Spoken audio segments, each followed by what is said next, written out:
नमस्कार, स्वागत है आपका दिन की 4 बड़ी खबरों में। आप सभी का स्वागत। मैं आपके साथ रवि राजपूत।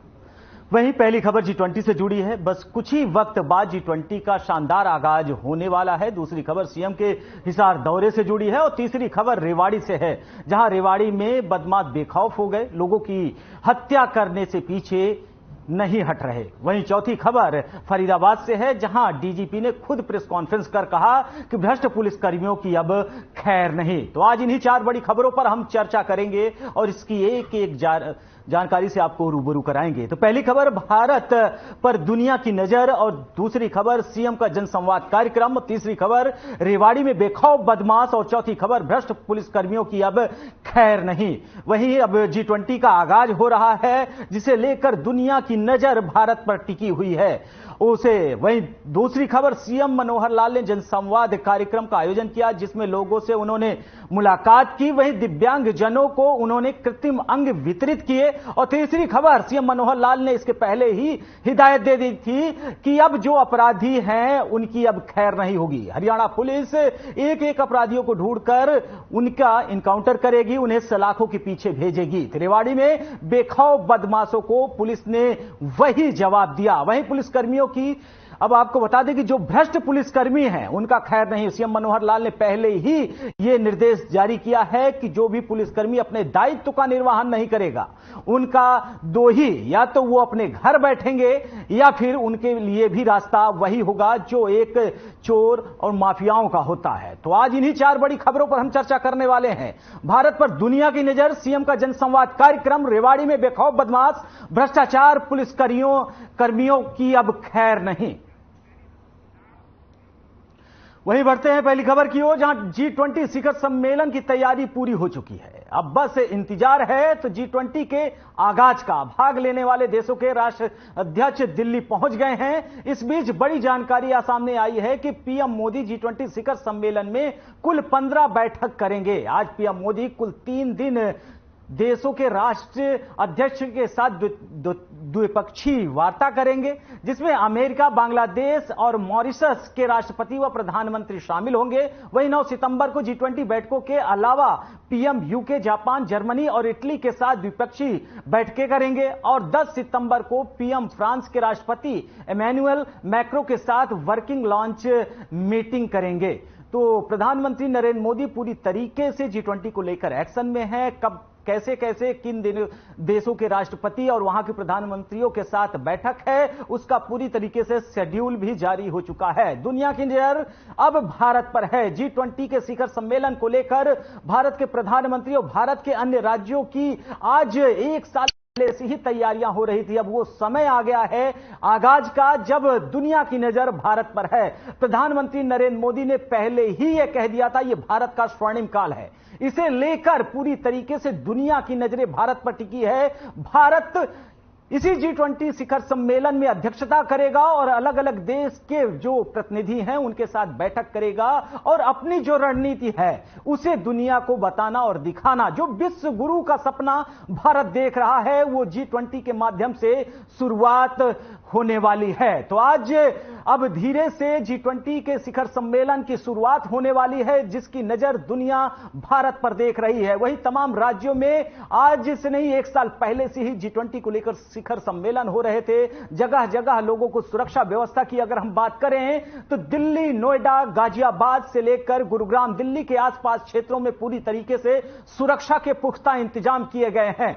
चाहे नोएडा की अगर बात की जाए, दिल्ली से सटे, तो पूरी तरीके से सुरक्षा की व्यवस्था है। बॉर्डर एरिया में पुलिस के जवान तैनात हैं, गाड़ियों की चेकिंग हो रही है। वहीं हरियाणा अगर बात किया जाए, गुरुग्राम एरिया की, तो पूरी तरीके से सुरक्षा के चारों तरफ पुख्ता इंतजाम है।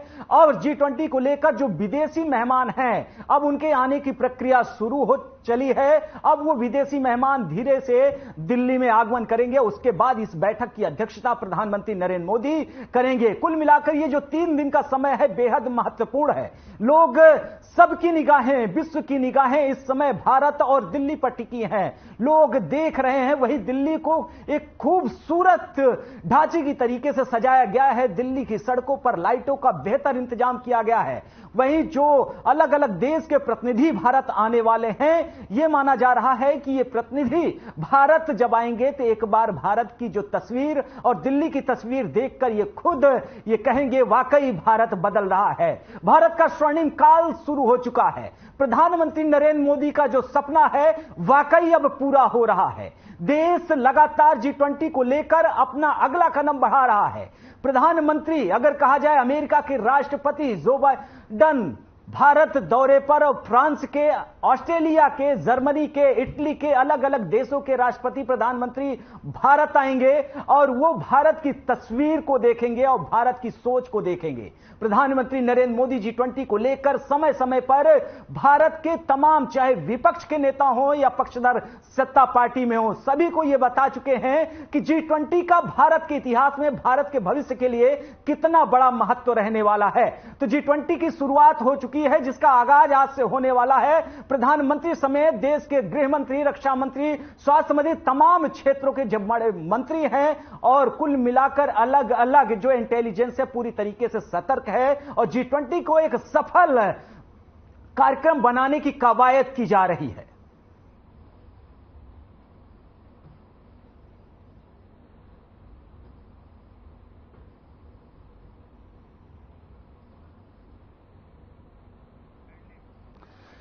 वही आपको बता दें कि G20 को लेकर लगातार उत्तर प्रदेश, मध्य प्रदेश से लेकर तमाम राज्यों के मुख्यमंत्री भी अपने अपने प्रदेशों में पूरी तरीके से तैयारियां इसके पहले करते नजर आए हैं। भोपाल में, मध्य प्रदेश की राजधानी भोपाल में से लेकर बैठक हुई है। राजस्थान, अगर कहा जाए तो हर राज्यों के जो राजधानी है वहां पर इसकी बैठक हुई है और फिलहाल आज दिल्ली में G20 को लेकर आगाज होने वाला है।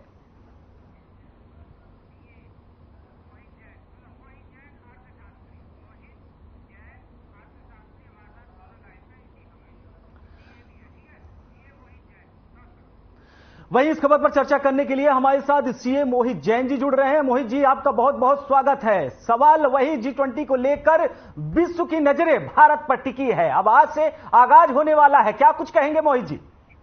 आपका बहुत बहुत नमस्कार, धन्यवाद मुझे अपने चैनल से जोड़ने के लिए। आपके चैनल के माध्यम से मैं दर्शकों को ये बताना चाहता हूं कि होने वाली G20 समिट सिर्फ ना ही हमारे भारत के लिए, अंतर्राष्ट्रीय के लिए, बल्कि इसकी ओर देखा जाए तो अंतरिक्ष भी अपना रुख करने लगा है, जहां पर विश्व पटल पे भारत अपने, हमारा देश जिसका नाम अंतरिक्ष पर भी हमने उसकी छाप छोड़ी है। और ऐसे ही होने वाली G20 समिट जो है ये सिर्फ भारत की इकोनॉमी के लिए नहीं, अंतर्राष्ट्रीय इकोनॉमी के लिए कहीं ना कहीं भारत के लिए एक बहुत स्वाभाविक सी बात है, एक बहुत अच्छी बात है। और 85% का इंटरनेशनल ट्रेड आज G20 के 20 देशों से होकर गुजरता है। तो कहीं ना कहीं जब देशों के राष्ट्रीय अध्यक्ष हमारे भारत में आएंगे और भारत को उसको मेजबानी करने का अवसर मिलेगा, तो इससे कहीं ना कहीं एक अच्छी संदेश हमारा विश्व स्तर पे जाता है कि भारत की इकोनॉमी और होने वाले अंतर्राष्ट्रीय इकोनॉमी में कहीं ना कहीं जो भारत, हमारे प्रधानमंत्री मोदी जी का जो अपना एक साफ स्वरूप है कि हम देश की बढ़ती तीसरी सबसे बड़ी अर्थव्यवस्था को, भारत को अपने विश्व पटल पर रखना चाहते हैं, तो वो कहीं ना कहीं G20 का उसमें एक योगदान होगा कि भारत को तीसरी अर्थव्यवस्था बनते हुए देखना। जी सर, बिल्कुल बिल्कुल मोहित जी, तीसरी अर्थव्यवस्था बनते देखना चाहते प्रधानमंत्री समेत पूरा देश देखना चाहता है। लेकिन G20 को लेकर जो तैयारियां आज से एक साल पहले से हो रही थी, अब वो समय आ गया। मोहित जी, अगर सुरक्षा की हम बात करें तो कैसे ढांचा रहने वाला है और दिल्ली को किस तरीके से आगे, क्योंकि ये एक भारत के ऊपर बहुत बड़ी जिम्मेदारी है। मोहित जी देखिए, ऐसा अभी तक शायद लोगों ने पढ़ा होगा, अंतर्राष्ट्रीय स्तर के लोगों ने, कि भारत की राजधानी दिल्ली है, और जब राष्ट्रीय अध्यक्ष और उनके साथ आने वाले डेलीगेट को दिल्ली को देखने का मौका मिलेगा तो दिल्ली हमारी बिल्कुल दुल्हन की तरह सजी हुई है और आने वाले हर अंतर्राष्ट्रीय राष्ट्रीय अध्यक्ष का स्वागत करने के लिए आतुर है। तो कहीं ना कहीं ये एक बहुत बड़ा मैसेज सिर्फ ना ही नेशनल लेवल पे, इंटरनेशनल लेवल पे जाने वाला है कि भारत का टूरिज्म और भारत का इंफ्रास्ट्रक्चर जो बहुत आर्थिक रूप से बहुत कहीं ना कहीं मजबूत होकर उभरा है, और आने वाले में किसी भी चीज का रिजल्ट हम 1-2 दिन में या 1-2 महीने में नहीं देख सकते। आने वाले अगले सालों में जब हम आंकड़े पेश करेंगे, वित्त मंत्री जो भी रहेगी नई सरकार की, और दिखाएंगे कि आर्थिक ढांचा जो देखने को मिलेगा वो कहीं ना कहीं नंबर में और वैसे भी उभर के आने वाला है।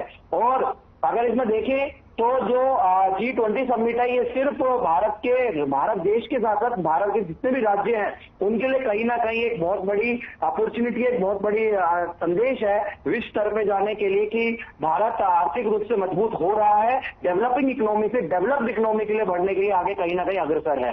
जी बिल्कुल बिल्कुल मोहित जी, आप हमारे साथ जुड़े और चर्चा की, आपने G20 को लेकर हमसे चर्चा की। फिलहाल आपका बहुत बहुत शुक्रिया। शुक्रिया जी।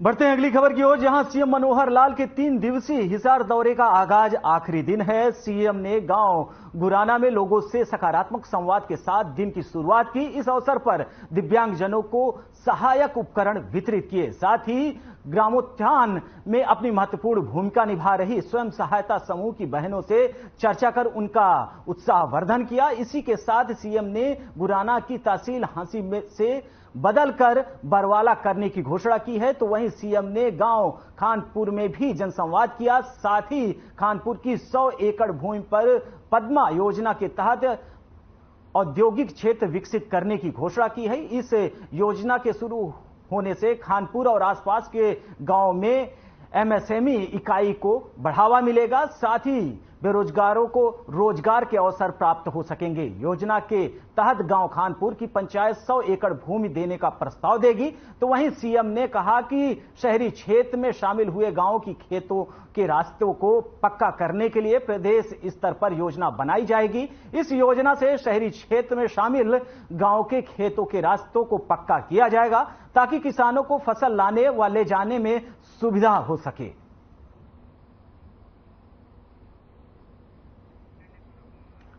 वहीं आपको बता दें कि सीएम मनोहर लाल ने लोगों से जनसंवाद कार्यक्रम खानपुरा और अलग अलग क्षेत्रों और गांवों में जाकर उन्होंने किया और दिव्यांगजनों से भी उन्होंने मुलाकात की। और सीएम मनोहर लाल का सीधा कहना है और साफ तौर पर कहना है कि अगर एक बेहतर शहर का निर्माण करना है तो उसके लिए सबसे पहले बेहतर गांव बनाना जरूरी होगा।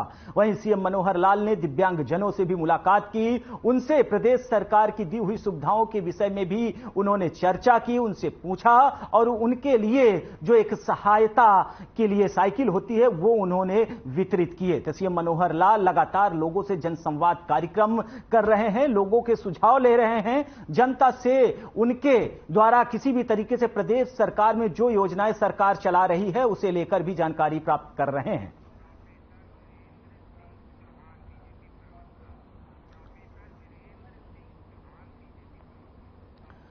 वहीं इस खबर पर हमारे साथ चर्चा करने के लिए प्रोफेसर वीरेंद्र सिंह चौहान बीजेपी प्रवक्ता के रूप में हमारे साथ जुड़ रहे हैं। प्रोफेसर जी, आपका बहुत बहुत स्वागत है। सवाल वही कि हरियाणा मनोहर लाल सरकार के नेतृत्व में आगे बढ़ रहा है, लोगों से कुल मिलाकर सीएम जिस हिसाब से संवाद करते हैं वाकई ऐसा लगता है कि लोगों की जो मानसिकता है, सोच है, वो सीएम से मिलती है। फिलहाल जनसंवाद का कार्यक्रम लगातार जारी है, क्या कुछ कहेंगे? देखिए, मुख्यमंत्री जी ने जनसंवाद का ये नया सिलसिला शुरू किया है जिसके तहत वो कई जिलों के, कई विधानसभाओं के ग्रामीण अंचल में स्वयं सीधे चलकर लोगों के साथ गए हैं। ये मुख्यमंत्री जी के लोगों के साथ संवाद करने के अलग अलग अनेक तरीकों में से एक है। केवल मुख्यमंत्री जी स्वयं गांव में जाकर बात नहीं कर रहे, इसके अलावा भी अनेक प्रकार से वे लगातार प्रदेश की जनता। वही इसी खबर पर हमारे साथ चर्चा करने के लिए कांग्रेस प्रवक्ता के रूप में केवल ढींगरा भी जुड़ गए हैं। केवल जी, आपका भी बहुत बहुत स्वागत है। जी वीरेंद्र जी, आप अपने शब्दों को रखें। प्रोफेसर जी, आप अपनी बातें पूरा करें। जी जी जी जी प्रोफेसर वीरेंद्र जी, आप अपनी बातें पूरा करें। हमारे साथ केवल ढींगरा जी भी जुड़ चुके हैं कांग्रेस प्रवक्ता के रूप में, और आप अपनी बातें पूरी करें, उनकी प्रतिक्रिया हम केवल जी से लेंगे। हाँ, मैं ये कह रहा हूं कि मुख्यमंत्री जी जब से वो सरकार में आए हैं, जब से पहली टर्म हो या दूसरा कार्यकाल गठबंधन के रूप में हम जनता की सेवा कर रहे हैं, जनता के साथ सीधे संवाद के उन्होंने हमेशा से नए और अभिनव तरीके भी निकाले हैं। और ये स्वयं ग्रामीण अंचल में, गांवों में लोगों के बीच जाकर लोगों से बात करना, संवाद करना, उनकी सुनना, अपनी कहना, ये भी उसी सिलसिले का एक हिस्सा है जिसके बहुत सत्परिणाम निकल रहे हैं। मौके पर लोगों की समस्याओं का समाधान होता है, विकास के कार्यों को लेकर के कहीं घोषणाएं हो जाती हैं और बहुत बार कुछ नए आइडियाज वहां लोगों से भी आते हैं जिन पर मुख्यमंत्री जी सीधे जो है वो एक्शन लेते हैं, उनको स्वीकार करते हैं, लोगों के सुझावों के अनुसार भी काम कर रहे हैं। तो संवाद का मतलब यही होता है, आप भी अपनी बात कहते हैं, लोग भी अपनी बात कहते हैं और इस जरिए से लोगों की जो नब्ज कह सकते हैं आप, जनमन के साथ सीधा मुख्यमंत्री जी का जुड़ाव हो रहा है और इसके बहुत बढ़िया रिस्पॉन्स मिल रहा है। जो जो लोगों की शिकायतें या सुझाव आते हैं इस बीच में उन पर तुरंत कार्रवाई होती है, उसके फॉलोअप का एक मैकेनिज्म बनाया गया है। मुख्यमंत्री जी कहीं पहुंचते हैं, कोई दुख दर्द लोगों के सामने आते हैं तो उन पर फिर ये नहीं होता कि एक औपचारिकता हो जाए, एक एक बात, एक एक बिंदु जो वहां से निकल के आता है उसका फॉलोअप होता है बाकायदा। बिल्कुल। केवल जी, सवाल वही कि सीएम मनोहर लाल लोगों से जनसंवाद कर रहे हैं, लोगों की समस्याएं सुन रहे हैं, उनके पास जा रहे हैं, वहीं जो विकलांग लोग हैं उनसे भी मिल रहे हैं और पूरी तरीके से जो उनकी लोकप्रियता है वो बढ़ती हुई दिख रही है। और आने वाले कल में चुनाव है, फिलहाल उनकी लोकप्रियता और जो बीजेपी की रणनीति है उसे लेकर क्या कुछ कहेंगे केवल जी? केवल जी, हमारी आवाज आप तक पहुंच रही है?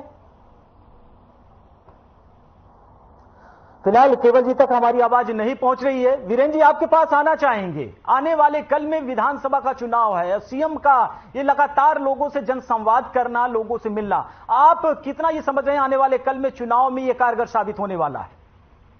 देखिए, हम ये कहते हैं कि हम जो अपना काम कर रहे हैं उसका सीधा लक्ष्य कोई चुनाव नहीं है। चुनाव एक महत्वपूर्ण कड़ी है राजनीति में। चुनाव के माध्यम से ही जनता की सेवा का अवसर मिलता है और जब हम कोई बेहतर काम करते हैं, चाहे वो जनसंवाद हो या विकास के दूसरे काम हो या लोगों के सुख में, उनके जीवन को और सुकूनदायक बनाने के लिए जो भी प्रयास, प्रयत्न, कार्यक्रम, उपक्रम सरकार करती है, उन सबका अंततोगत्वा लाभ चुनाव में मिलता ही है। उसी तरह से जनसंवाद के भी हमें सीधे तौर पर फायदा मिलेगा ही।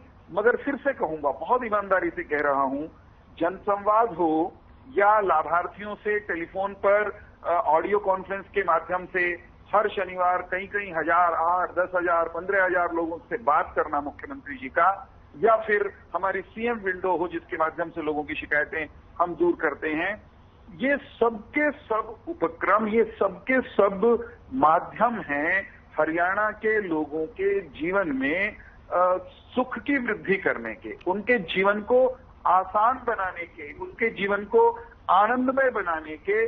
बिल्कुल वीरेंद्र जी, और ये दिख रहा है, जमीन पर भी दिख रहा है। हमारे साथ केवल जी भी जुड़ चुके हैं।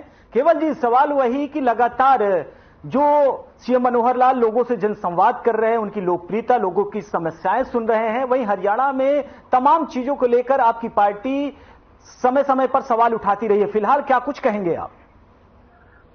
जितनी 9 साल के अंदर लोगों की पिटाई की है इन लोगों ने, जितनी लोगों की हालत खराब की है 9 साल के अंदर, जितने कांड हुए हैं भ्रष्टाचार के, इतने जितने मामले हुए हैं इस बीजेपी की सरकार के अंदर, अब लोग इनसे त्रस्त हो चुके हैं। अब ये जन संवाद करें या कुछ भी संवाद करें, कल जन संवाद में ही एक लेडी ने सवाल किया इससे कि हमारे ये जो हालात है वो बड़े खराब है, हमें नौकरी नहीं मिल पा रही है। तो मुख्यमंत्री ने ये बोला कि चंद्रयान 4 जाएगा, उसके साथ आपको भेजेंगे। तो ये हाल है मुख्यमंत्री का और मुख्यमंत्री की भाषा का। तो आप ये देखिए, जब चंद्रयान 4 पे भेजने की बात कर रहे हैं महिला को, तो मुझे लगता है कि साफ शब्दों में इनकार कर दिया कि ना तो जॉब मिलेगी ना ही कुछ मिलेगा, तुम लोग इसी तरह से ही ऐसे ही रहोगे। तो अगर उनके हाल पे ही उनको रहना है तो जनता तो त्रस्त पहले ही है, उनके हाल पे उनको मैं उत्तर देना चाहता हूँ। जी देखिए, एक महत्वपूर्ण बात तो ये कि जब कांग्रेस ये कहती है कि हरियाणा में जॉब्स नहीं मिल रही, बेरोजगारी है, तो मैं केवल धिंगड़ा के श्रीमुख की तरफ कुछ आंकड़े उछालना चाहता हूं जो इनको बहुत बुरे लगते हैं, इनको चुभते हैं, क्योंकि वो सच्चाई है और ये झूठ बोल रहे होते हैं। हरियाणा में कांग्रेस हमसे पहले 10 साल सत्ता में रही और 10 साल सत्ता में रहते हुए कांग्रेस में जो सरकारी नौकरियां थी उनका आंकड़ा 84-85 हजार है। अभी हमें सत्ता में आए हुए लोगों की सेवा करते हुए 9 साल पूरे नहीं हुए, और अब तक हम 1,05,000 बिल्कुल वीरेंद्र जी, और सवाल यही है कि सीएम मनोहर लाल की जो लोकप्रियता है, उनका जो काम करने का तरीका है, वो अपने आप में अहम है। फिलहाल हमारे पास समय कम होने के कारण वीरेंद्र जी और केवल जी, आप दोनों मेहमानों का बहुत बहुत धन्यवाद रुकने के लिए। बढ़ते हैं अगली खबर की ओर, जहां रेवाड़ी में एक युवक की पत्थर से कुचलकर उसकी निर्मम हत्या कर दी गई। शुक्रवार की सुबह युवक का लहूलुहान शव गांव के मंदिर के मैदान में पड़ा हुआ मिला। युवक का सिर और चेहरा पत्थर से बुरी तरीके से कुचला हुआ था। खून से सने ईंट और पत्थर मौके पर ही पड़े मिले। रायपुरा थाना पुलिस मामले की जांच कर रही है।